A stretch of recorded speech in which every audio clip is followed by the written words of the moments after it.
Welcome to the Farming on Purpose podcast, a podcast for farmers and ranchers ready to shift for a stronger future.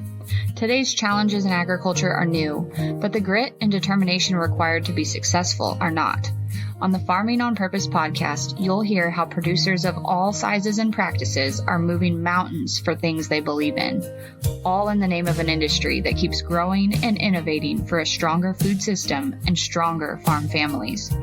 I'm your host, Lexi Wright, and I'm excited to discuss where producers are finding success, challenging the status quo, striving for better, and keeping our heritage alive, all while producing the food we depend on.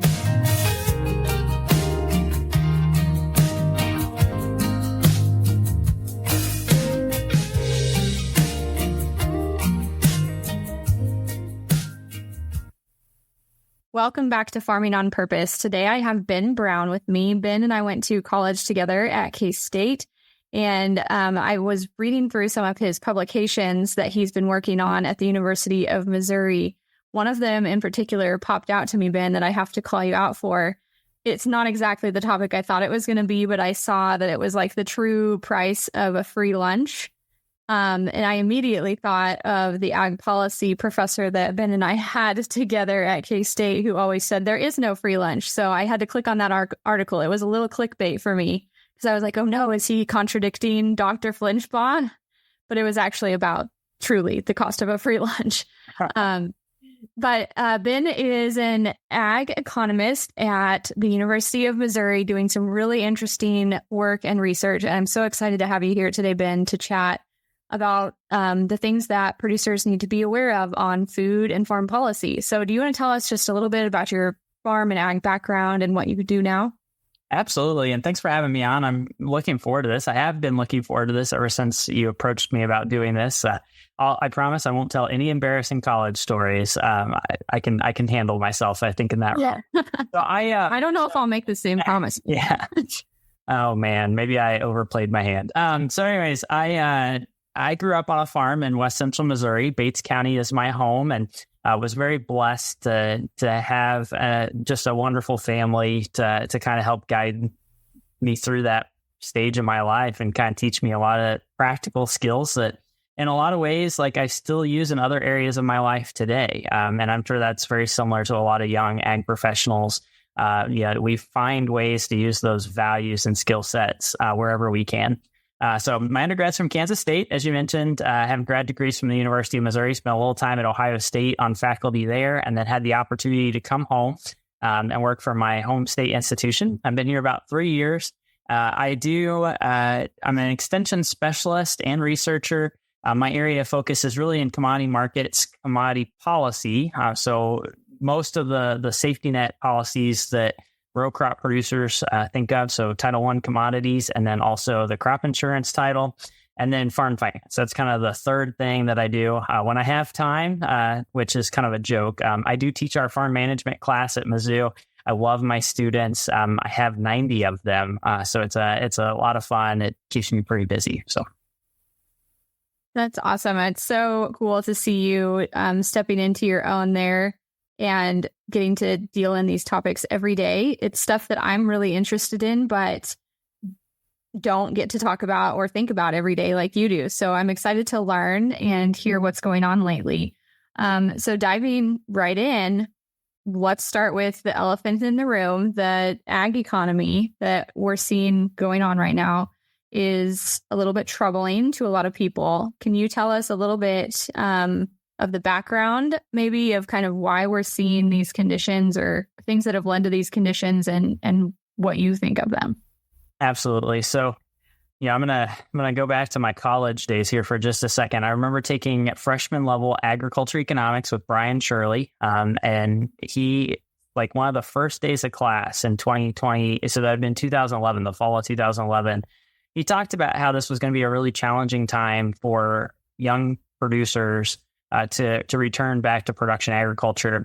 And if you think back during that time, we were having somewhat of a little bit, of a commodity boom. The drought hadn't happened in 2012, but his point is that, it's difficult to get started in agriculture when we're having a little bit of a reset towards, lower prices, tighter farm budgets. And so he made this case of thinking about alternative ways to remain active in an ag business, continuing to chip away at that stone to get a foothold that when things turn better, you're positioned to act. And I recall that because in some ways that's what I've been talking about for the last year and a half, about how we had global shortages in grains and oil seeds, both from a production standpoint, but we also had rather strong demand. We had new demand sources potentially coming in line as well. And we increased the price of all products, corn, soybeans, wheat, beef cattle, pork. We encouraged production in other parts of the world. And now that we're kind of on the back end of this, to where now we have too much supply, we're seeing lower prices, and that's putting a pinch, especially on high cost producers. So in a lot of ways, this cycle kind of repeats itself over time. And I often use the phrase to, stay committed in the good times, in the bad times, and then remain disciplined in the good times, right? So, making sure that we're doing the little things right, not overextending ourselves, because, it does have these ebbs and flows. So that's predominantly what one of our challenges is at the moment, is we have a lot of supply that's suppressing prices. We have not seen input costs fall near as fast or even equivalently to where we've seen output prices fall. And that's putting a financial pinch on many of our farm operations, especially those that have high cost structures and those that have a lot of cash rented ground, which unfortunately is a lot of our younger producers. Yeah. And one of the things that you called out was kind of when historically these things have happened previously, which is a big part of what makes it scary for people, I think, thinking back to the 1980s and what happened during that time. Can you talk just a little bit about maybe some of the similarities or differences that there are between those two time periods, and maybe things we may have learned from last time that we hope we won't be repeating? Yeah. So there are some interesting similarities here. And then we'll kind of talk about what makes this period different, or at least different in my eyes. So a couple of things. One, we in the late 1970s, the expectation was that there was going to be this huge new international demand for feed grains, primarily from the Soviet Union, Russia, and some of the Black Sea states at the time. And they were going to buy a lot of feed grain. And so prices rallied very strong at the back of the 1970s and into the early 80s. Very similar to kind of what we were experiencing just 5-6 years ago, right? So if you think about some of the language that we were hearing in 2020, 2019 was very similar to some of the language we heard in the very early part of the 1980s about how there was going to be a need for more tractors. We were going to have to, plant fence row to fence row. That was a common phrase, infamous phrase that we heard in the late 70s, early 80s by then Secretary of Agriculture. In 2019, 2020, we had President Trump announced to producers that they were going to need bigger equipment to handle all the demand that was going to come their way, right? So that's not to make a political statement, other than that the language and the expectations were very similar between those two time periods. Of course, what ended up happening in the 1980s is we saw commodity price and the demand for commodity prices fall because we had oversupply, and that put pressure on farm operations, both from a cash flow standpoint. Does your business accept online payments, credit cards, or bank transfers? You're going to want to know about a tool called ThriveCart. I've been using this tool on my own website and on clients' websites for years and have been so happy with it.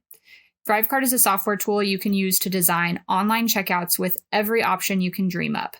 You can sell physical and digital products, connect to loads of other softwares you use for your website, accept payments, email marketing, and more. This is the most powerful tool that I use and the lowest cost one for my business. I recommend it for anyone who accepts online payments, who wants to increase their revenue or average order value on any type of product that you sell. In my show notes, you can find an affiliate link that I have for ThriveCart that gets you a great deal on a one-time payment, no subscription, and also allows me to earn affiliate income from this tool that I really enjoy and recommend. Have any questions about how ThriveCart could work for your business, feel free to shoot me an email and I'd be happy to chat with you about it. Now, back to the show. Interest rates. Let's talk about interest rates here for just a second. In the late 70s, we had very high inflation. It required that the Federal Reserve increase interest rates very fast and very sharply, to levels that we haven't seen since, up 16 to 19%. They reached a high the high came in at 19% back in 1981. We saw increasing interest rates here the last couple of years. Certainly not that high. We got up to 5.5. And we didn't get near as high as the 19% that we saw back in the 1980s, but still an increasing interest rate environment. And so there was concern that these interest rates were going to have to go higher to control for inflation, and that was going to put downward pressure on asset values, namely land. Land makes about 80% of most farm balance sheets. And so if you start depreciating that asset very quickly, all of a sudden the farms have solvency issues, right? Their debt load is higher than what the farm is worth. And that was one of the challenges we had in the 1980s. Land values collapsed. All of a sudden farms had more debt than what they could pay off if they sold everything. And it forced a lot of bankruptcies. This is where I think the current cycle is very different than the 1980s. We do not see as big of a collapse in land markets happening. A couple of reasons for that. A lot of land is paid off. We also have some other kind of stops in place, right? So we see alternative investments in land that kind of help keep that asset base relatively stable.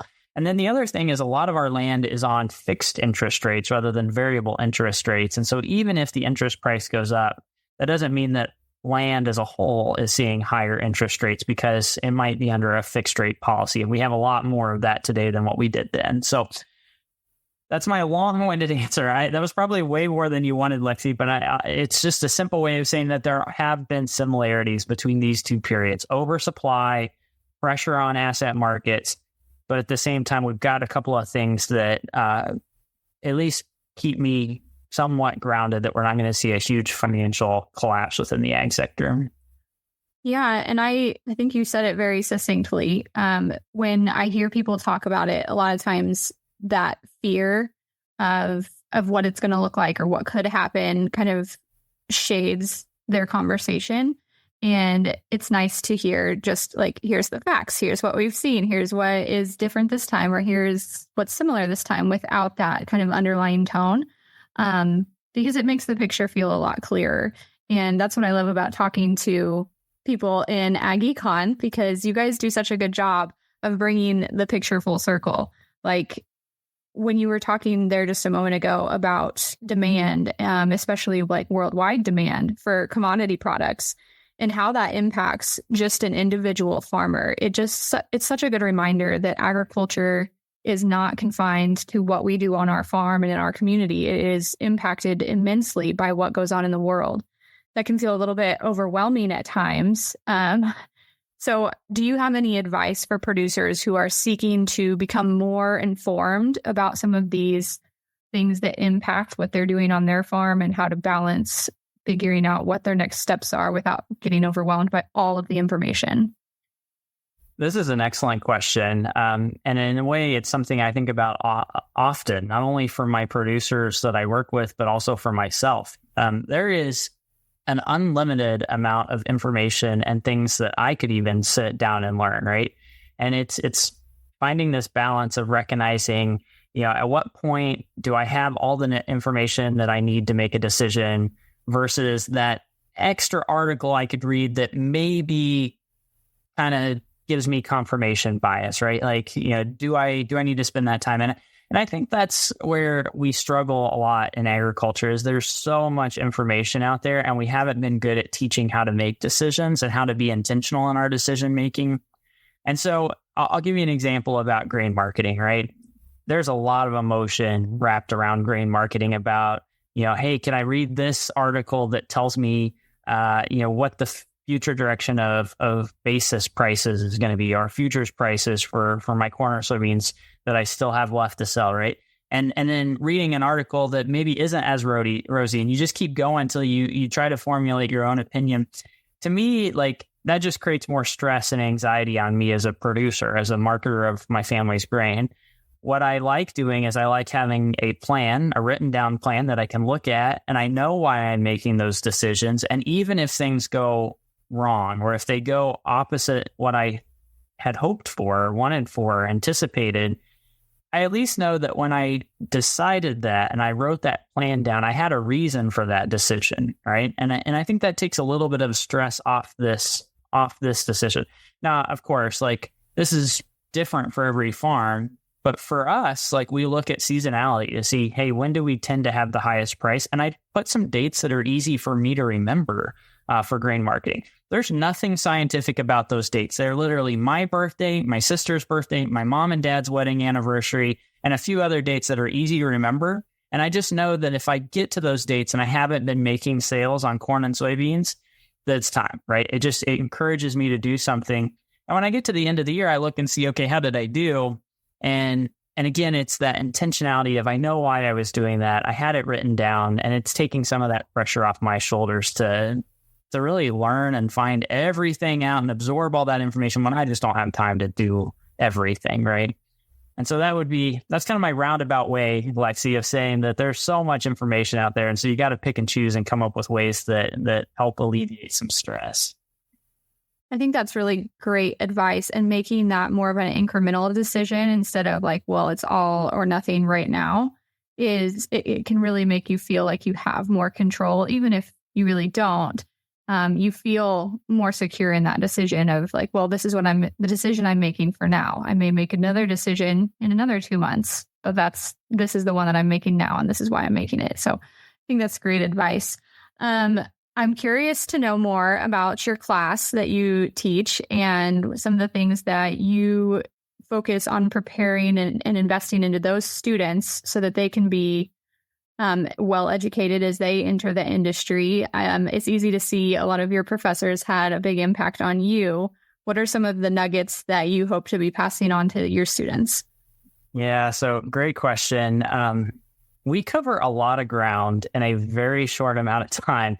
And I think as an educator, like the biggest compliment I've ever been given in my entire life is when I read through my student evaluations at the end of the semester and they write something along the lines of, this was a hard class, but completely worth it. Or we covered a lot of information, but I understand how this is relevant, right? Like those to me, and I'm not trying to sit here and pat myself on my back, but like, we have so much to cover in one class and one semester of a class as it relates to farm management. That's all we have. We don't have farm management 1. We don't have farm management 2. We're covering marketing. We're covering policy. We're covering farm finance, right? Those could all be their own separate classes. And so by doing that, we have to pack a lot of information in very quickly.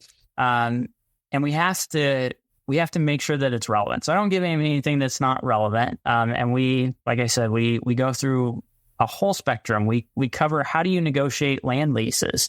What are the, what should you include in cash rental rates or crop share rates? Or let's talk about flex leasing.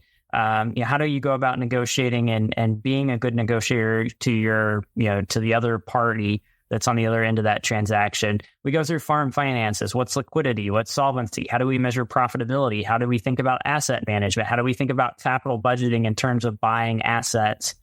We cover risk management from a broad spectrum, a lot of different angles, primarily on both price and production risk, talking about crop insurance, how we analyze crop insurance decisions, how we think about livestock risk protection management in some cases, how we manage forage.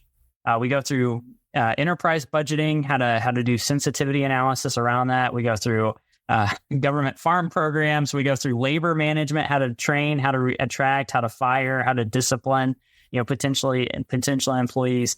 And then it all kind of accumulates. Can't say that word right, but it all comes to a conclusion at the end, which you will understand this. And I think a lot of your listeners will understand where this reference comes from. We end the section talking about how to be a good neighbor, right? That is the last lecture I give. It is my favorite lecture to give. And it's about big picture topic, right? Like, how do you or like making sure that you're participating in your county FSA committees, and how keeping an eye on the big picture about like being on the different side of an argument about the color of carpet at church and how at the end of the day, being a neighbor means being a neighbor, and some of these little things don't matter. And we talk about kings and kingmakers. We talk about, the way that policy is made within rural communities. And of course, that's the reference to our ag policy professor at K-State. But that's my favorite lecture, because at the end of the day, I don't want them to just leave here with an idea of how to run a farm or a rural business. I want them to be good citizens that go back and have a positive impact in the rural communities in which they're a part of. So that's the class. I went through, like I said, it's a broad class. We go through a lot of information very quickly, but it's a lot of fun. I really enjoy it. Yeah, it sounds like great topics to cover for anybody who's going to be involved in any type of ag business. One that jumped out at me there that you mentioned was the farm policy. And that's something that I'd like to hear more about, because I know that that's a big part of what you do research and publications and studies about, is the food policy and farm policy. And I feel like there's a lot of distance in between most producers and what is actually going on in that realm. It's always changing. There's always new things coming up. So what are some of the things that you think are maybe we're seeing big shifts in, or that might be different than last time someone checked in on that? Yeah, this is a great question. We could probably spend the entire time talking about just this. I know. Yeah. So I do work on food and farm policy. The easiest one to point to, the one that's kind of the clearest cut, is the Farm Bill provision. So the Title I commodities, your agricultural risk coverage, your PLC coverage, those programs that are operated through the Farm Service Agency, the Conservation Reserve Program that's also operated through the Farm Service Agency, and then the crop insurance titles, right? Like that's kind of my bread and butter. The reason I say we could talk about this for a long time, and really to answer your question about where we're seeing the biggest shifts, is we're starting to see more and more of the policies that producers really care about fall outside the Farm Bill. Now, that's not to say that the Farm Bill is not relevant. It just, I think the needs of producers and really kind of society is evolving, and we're seeing maybe almost a time for a revolutionary farm policy that meets these needs. So let me give you a couple of examples. I probably get more calls and more questions related to like pesticide regulation and how we work in that space. That's not covered in the Farm Bill, right? That falls under agency regulation. Of course, the Supreme Court overruling or changing, revisiting the Chevron doctrine, that's going to have a big impact in this space. Same thing. I get a lot of questions now about biofuel policy, about sustainable aviation fuel, and the tax credits around renewable diesel production. Well, those tax credits actually fall under the Treasury Department through the Inflation Reduction Act, not in the Farm Bill and not through the Department of Ag.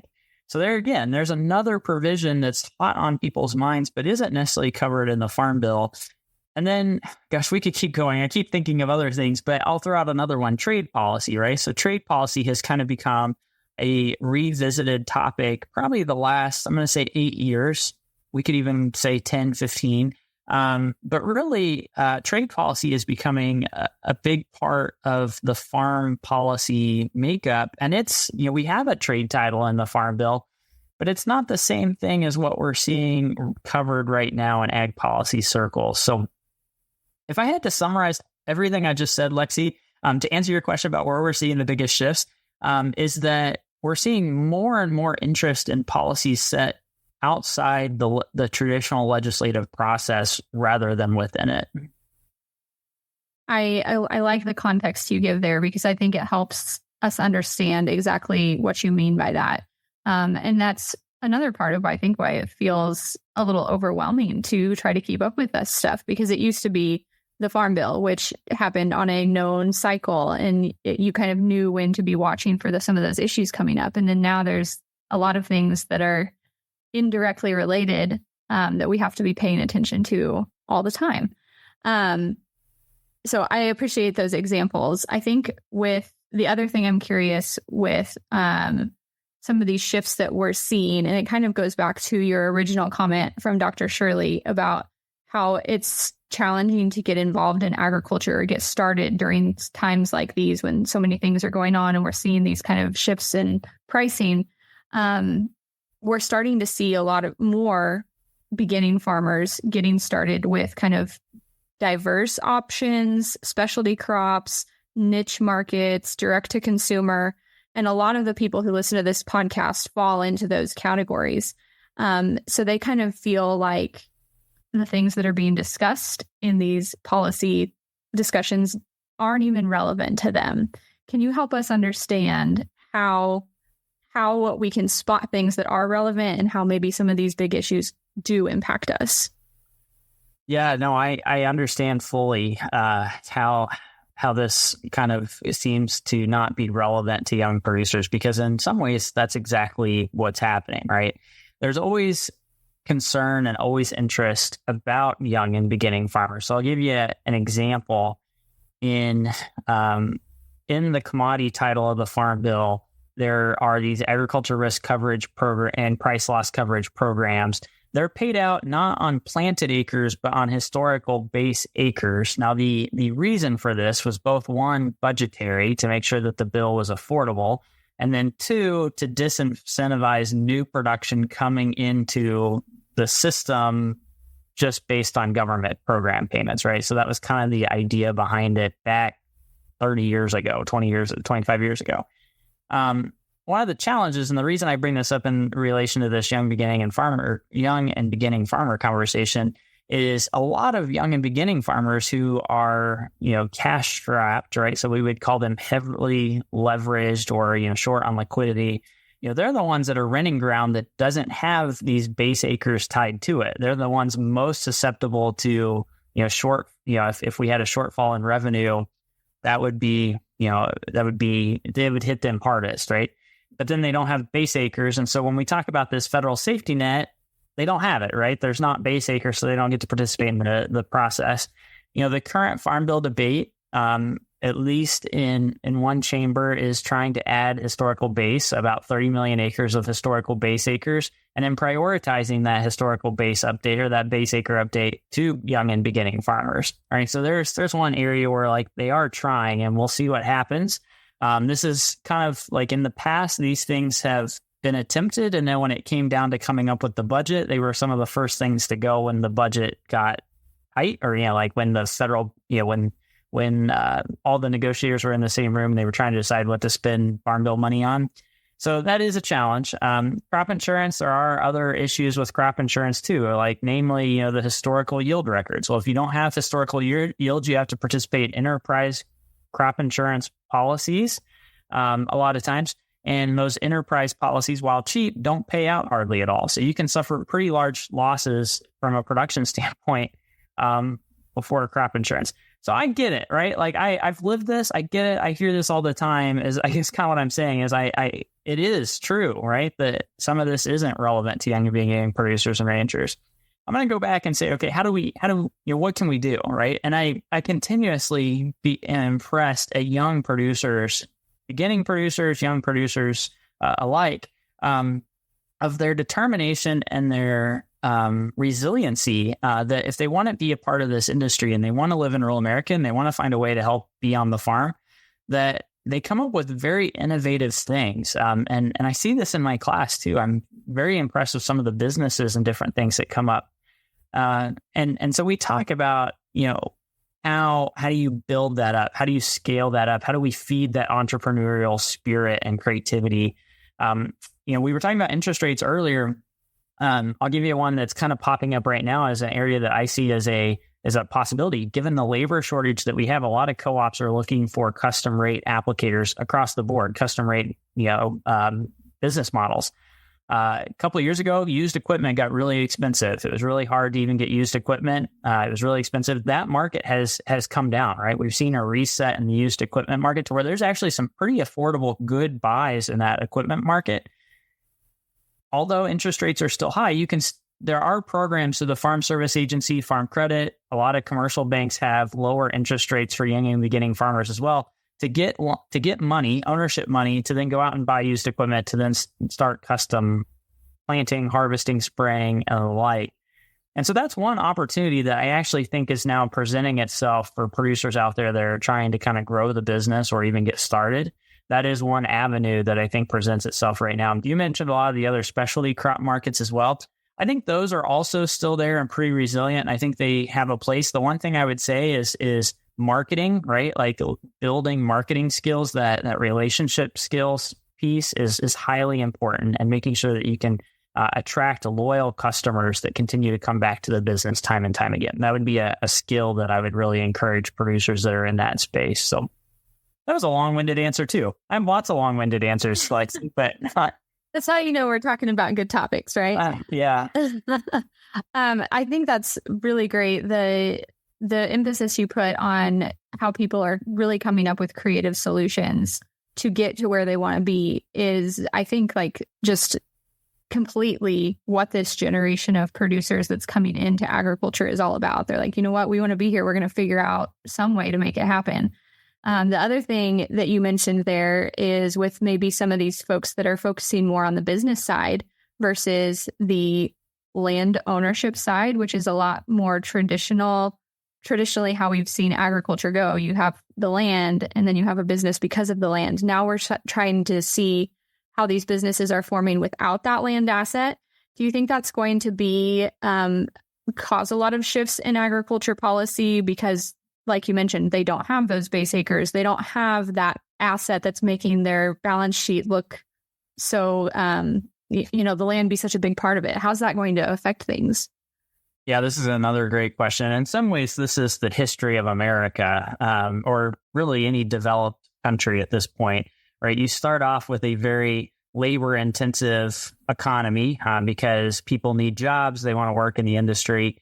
It becomes heavily dependent on capital, right, and asset management or asset withholdings, right? So let's think about America, right? Like we were here, we didn't have a lot, so we did a lot of jobs that were very labor intensive. Took a long time. Everybody was kind of doing that.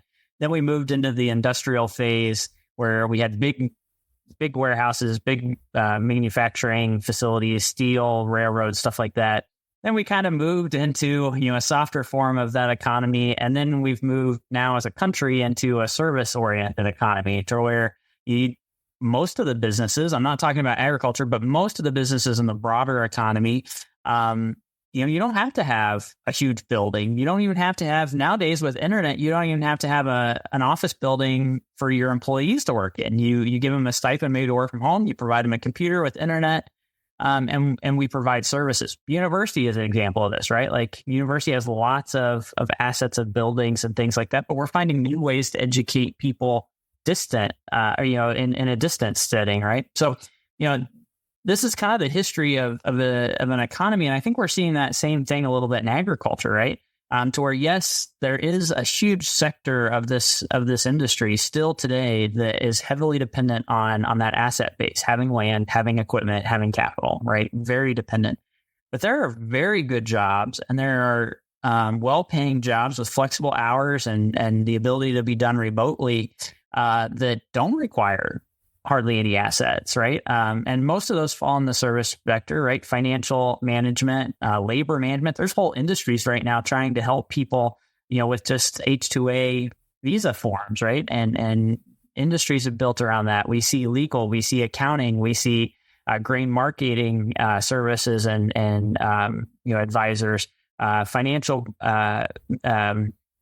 like planners, right? To like help with financial advisors, that was the word I was looking for. Financial advisors, right, is something that even 5-6 years ago, most farms did not have a financial advisor. They had a lawyer that maybe did some of their legal work. They had a tax preparer and maybe a bookkeeper, right? That was kind of the farm advisory board.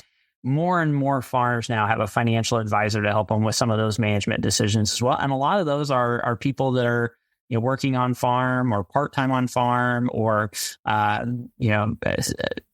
just in rural America, right? Like they grew up on a farm and didn't have something to go back to. And so they do that. So I guess to answer your question, I remain completely convinced that there are opportunities for young and beginning producers, but it's not going to look the same, right? And it never has. It's not going to look the same as what it did for a young and beginning producer 40 to 50 years ago.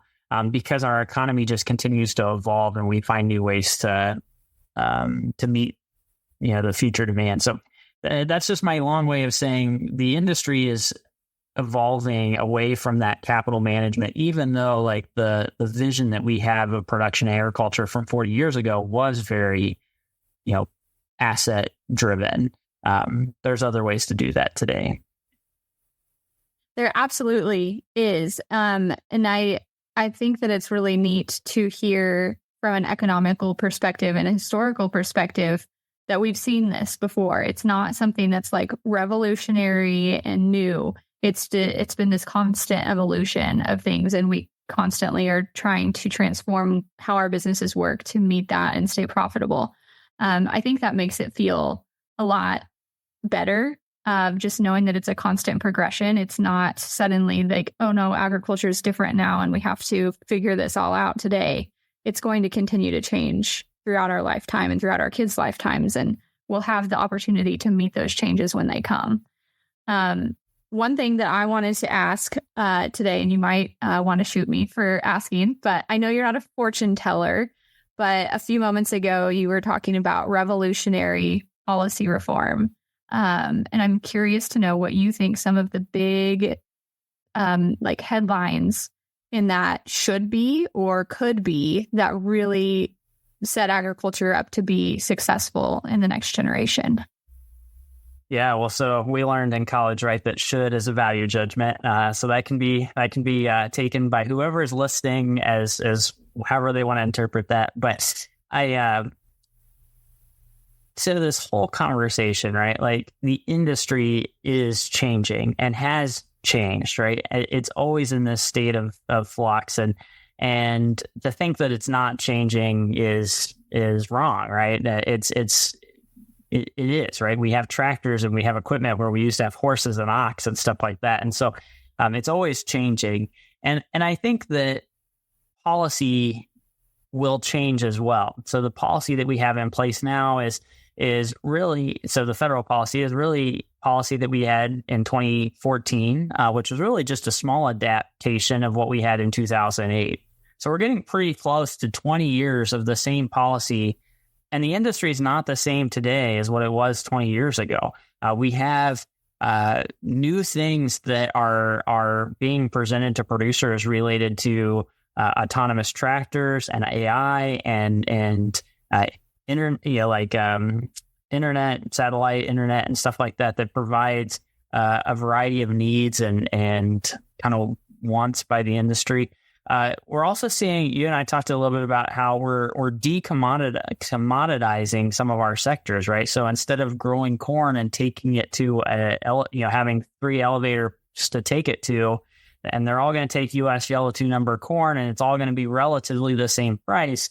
We're seeing premiums for corn grown a certain way to, delivered to an ethanol plant to be turned into ethanol that meets, specifications that can be sold at a higher price. We're seeing, soybeans in markets around the world that are, non-deforested soybeans. Again, very similar. We're separating what was a soybean to now we're separating into, okay, well, does U.S. producers, we haven't cleared trees to produce soybeans. Can we get a benefit for that? And so I think all of that, plus this notion of all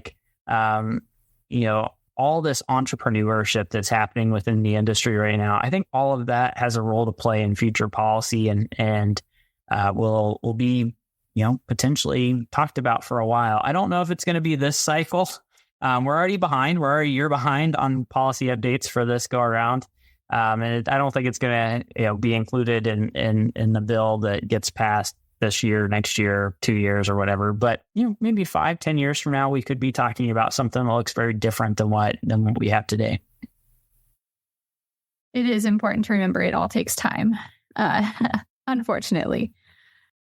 That I love that answer to that question. And we're kind of jumping around a lot here. I had so many things I wanted to ask you today. I was like, I'm just going to touch on them all and we're going to get through it. So we haven't dove really deep into any individual issue. So I wanted to give you the opportunity from what you're seeing going on, what you're talking about in your work. what is something you think people need to know more about, or you get excited about every time you get to work on it? So in some ways, that's maybe two separate questions. True. Yeah, I'll start with the first one. So what do I think people need to at least be aware of and constantly work on? I'm going to give two answers. One, I think in today's environment, understanding and how to both create, interpret, and then use financial statements. So all three components of that discussion. Accounting matters. It's that subject in school that no one likes to study, but it really does matter, and it comes around. We're going to be in a period of time here to where liquidity numbers and available working capital on hand is going to be tight, and figuring out how to make sure that we're managing that appropriately and pulling the right levers when we need to. So I think that's one thing that we haven't had to address for a while, because we've had historically low interest rates and this new higher interest rate environment that I think we're going to be in for a while. That doesn't mean that interest rates can't come down. I just think they're going to be higher than what you and I have seen in our lifetime, and certainly for a period of time here. So it causes us to reevaluate some decision making just based on that. And we can go more in depth in that if you want. But that's my first one. The second one that I think is an absolute must, and this is probably the one that I do get excited about. It's not to say finances don't get me excited. It's just, this one probably does get me excited, is the skill set of identifying and building partnerships and creating a strategic direction of a firm, right? And we can define firm however you want. It can be a farm, it can be a household, it can be, a specific enterprise within that farming operation. But coming up with a strategic direction of where is my advantage? Where am I strong? What do I have? What pieces do I have that maybe other people in my community don't have that position me well to be successful in this space? There's that phrase that's so common, just because we've done it this way doesn't mean we need to keep doing it this way. I think that's where this comes in, right? Reevaluating every 5 to 10 years and saying, okay, we've had our window here to where these were the goals that we hope to achieve during this period. Did we meet our goals? Is it performing the way we thought they would, or do we need to find a different direction for the operation? That is a skill set that I don't think is ever going to go away. I don't think AI is ever going to replace that. It might help us, give us tools to help evaluate or measure, but I don't think it's ever going to replace that specific role that a farm manager plays within the firm.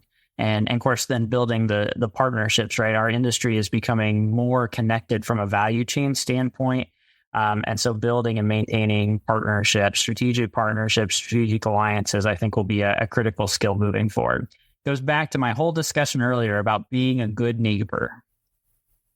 Absolutely. I think those are great answers. You must have been reading my mind on the first one in financial literacy.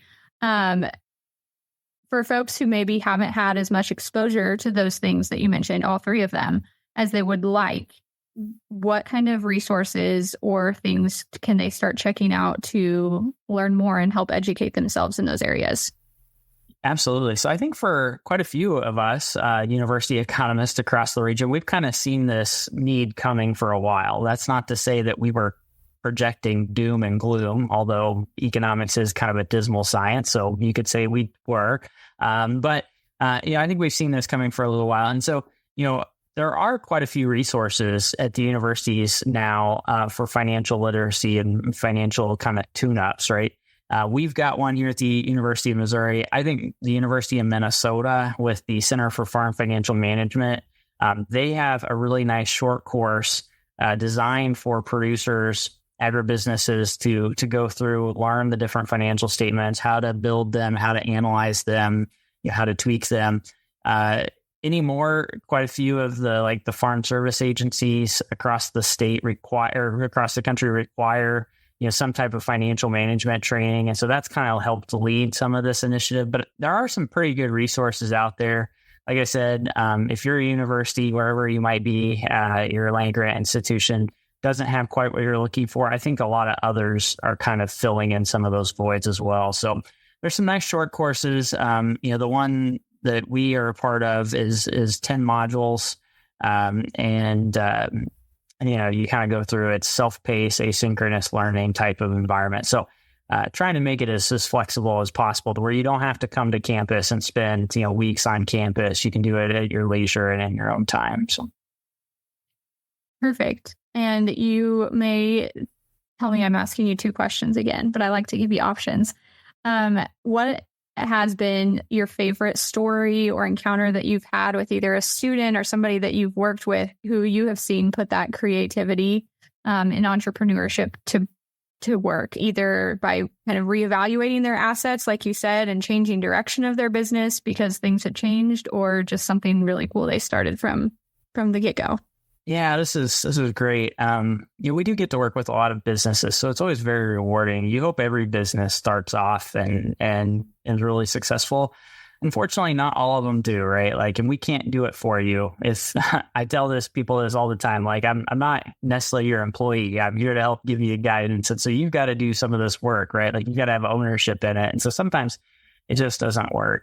Yeah, I've had a couple of students that I've been, just over the moon impressed. I'd love to say that I was, the sole reason for their success, but I'm not, right? Like, no one, certainly not me. Let me just put it this way. I'm not the sole reason for their success, but I had one student that went out, there was a consignment auction for some heavy duty, dirt, earth moving equipment. He used a low interest rate loan from a local bank. He was able to buy some of that heavy dirt moving equipment from the state at a consignment sale. Started his own dirt moving company, building ponds, levees, grading land. We do have quite a bit of rice production in Missouri, so grading land as well, part of that with precision technology, and kept growing his business and now employs several people, does a couple of, probably at this point over $1 million worth of sales every year. And so like that's been a business that I think is continuously growing. Another producer grows popcorn, got into popcorn and started growing popcorn as an enterprise and has been very successful in that business. We have all sorts of, business models where they're growing lavender or raising honey or llamas for wool, things like that. I could keep going down the list, but, every business is unique and you take pride in all of them. Certainly, I would be lying if I didn't say I had favorite students that I just felt like it clicked and that they were understanding kind of what I was telling them and came with new questions and even pushed me in my understanding and my ability to educate them. So I don't know. It's fun. It's fun. You feel proud of them. Every year at graduation, I get a little teary because they're going off to do big things. So it's fun. It's a good time. Well, you're definitely an asset to those students, and I'm sure it would be interesting to have one of them on the podcast to hear how you have impacted them and where they're at now. I just want to thank you, Ben, for sharing the insight that you have on across the board, from a business-minded level to the farm economy as a whole. I think that you provided a lot of insight on things that kind of circle around our brains, and we hear little bits of news stories and it's like, oh, what does that mean? What do we do about that? Or where do we find more information about that? So thank you for connecting some of the dots there. If people want to read more of your work, learn more from you or anything like that, where can they find you at? Yeah. So I do work at the University of Missouri. I have an extension appointment. I work with the Food and Ag Policy Research Institute. And so we do put out publications through both of those channels, both on the Extension website and then the Food and Ag Policy Research Institute. I'm on Twitter. I do interact quite a bit on Twitter, or X, I guess. X. I do put out a weekly grain marketing kind of video. It's in partnership with Ag Communications or a station, Learfield, that's based out in Jeff City. And that's free and available for people to use as well.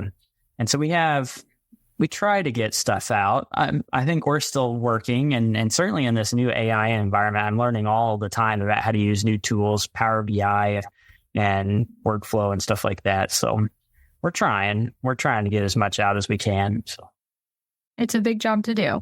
Well, thank you so much for being on the show today, and we'll make sure to link to those places people can find you in the show notes. Thanks, Ben. Thanks.